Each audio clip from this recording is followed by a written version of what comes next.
Hey, what's going on, everybody? Buffalo Bills recap for you. We missed last week. That's on me. We're going to bunch them together here. As we're sitting, Buffalo's 3-0 on the season, man. Great spot right now in the division, obviously. They have the tiebreaker win over Baltimore. So, almost a month into the season, and Buffalo's they're in a pretty good spot. Week 2, traveled to the Meadowlands to play the Jets.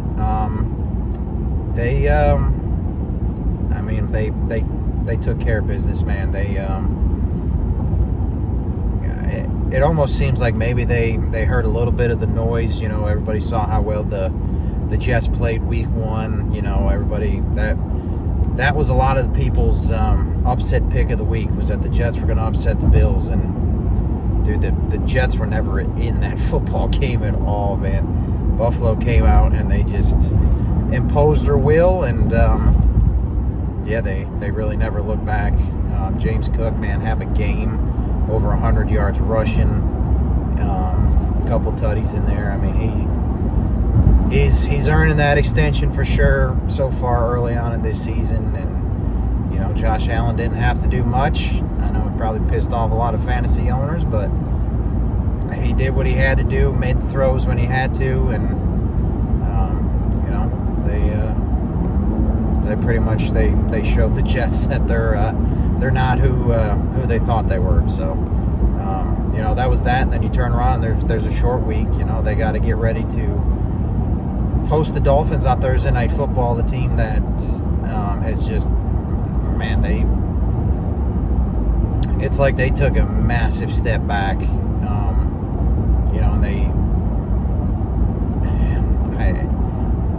you kind of saw it on, the writing on the wall after last year, after the whole Tua and Tyreek beef there, and Tyreek spending almost the whole offseason pulling the Stephon Diggs, being a drama queen and all, but they're still a divisional opponent, and they play us tough. You to come out to start the game, Miami gets the ball first, and man, they went right down the field on that Bills defense. I mean, granted, Buffalo was losing, Matt Milano, who he's just a game changer, man. Buffalo really missed him last year during their playoff run. So they were missing Milano there, and then for the second straight week, Ed Oliver didn't play. Obviously, he was a force in week 1 against Baltimore, so not having him there to help stuff the run, that those two guys really hurt. Then on top of that, Buffalo secondary is already paper thin. So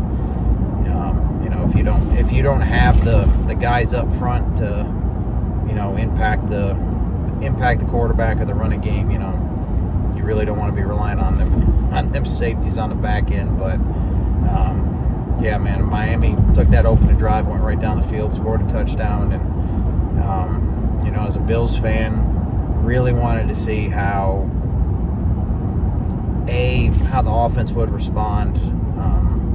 Obviously I had all the faith in the world in Josh and those guys. It was kind of more of a,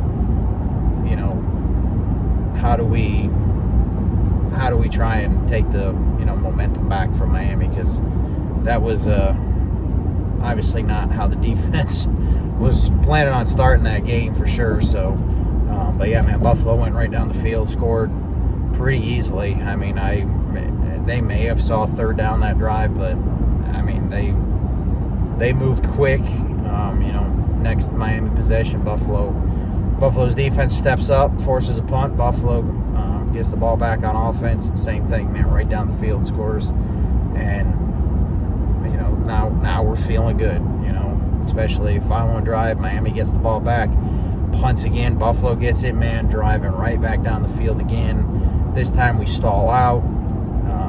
You have a Matt Prater chip shot field goal attempt, and he just freaking duck hooked the crap out of that thing, man. That was, at first you saw how bad it knuckled and came out, man. You would have thought it was blocked, but I mean, that was a massive whiff.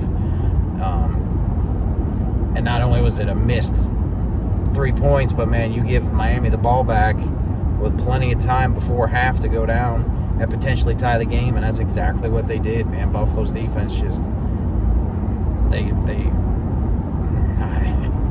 gave up a lot of third down and longs in this game, and there was a few on that drive, and Miami was able to go down the field and tie it up before the half. And I tell you what, man, Buffalo absolutely dominated the first half of that football game, but you go into the half tied, I mean, Miami had to have been just ecstatic. And, you know, they played the Bills tough the second half, man. I mean, it was neck and neck until the fourth quarter, until, you know, Buffalo was able to go down and take the lead. And then, you know, they're up 7 with, what was it, like 4 minutes left in the game, and Miami was driving, man. They were on the Bills side of the field. I mean, they were, if I remember right, they were on maybe the 30-yard line, and, you know, just Mr. Tua turned the ball over, man. He finds a way to lose the games for the Dolphins, man, and sure enough, he I don't know what he saw, but I mean, he threw it right to Terrell Bernard and pretty much sealed the game for Buffalo there.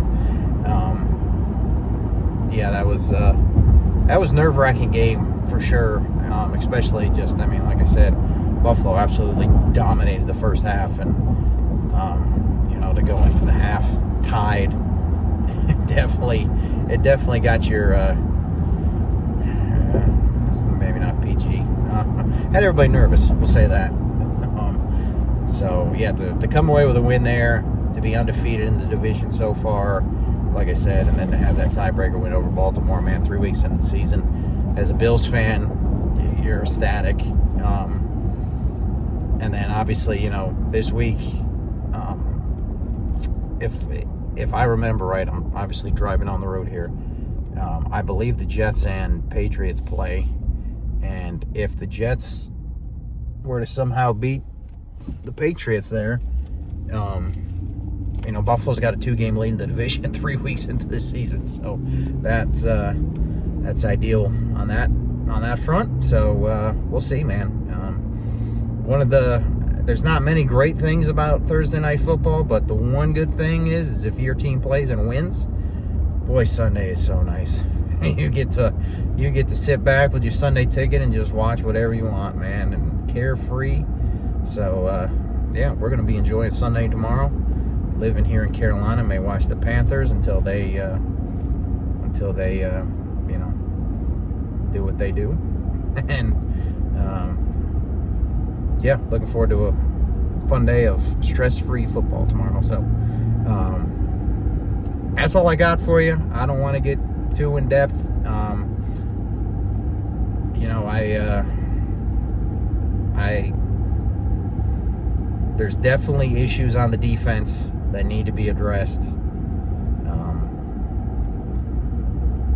But at the same time, the offense is doing enough to win the football game. So I think if Buffalo's defense can, you know, get healthy, get some key guys back in Milano and Oliver, you know, and the secondary can do just enough, you know, who knows, maybe Brandon Beane goes out there and, you know, gets us somebody before the trade deadline to help on the back end. But yeah, for now, man, Josh Allen, James Cook,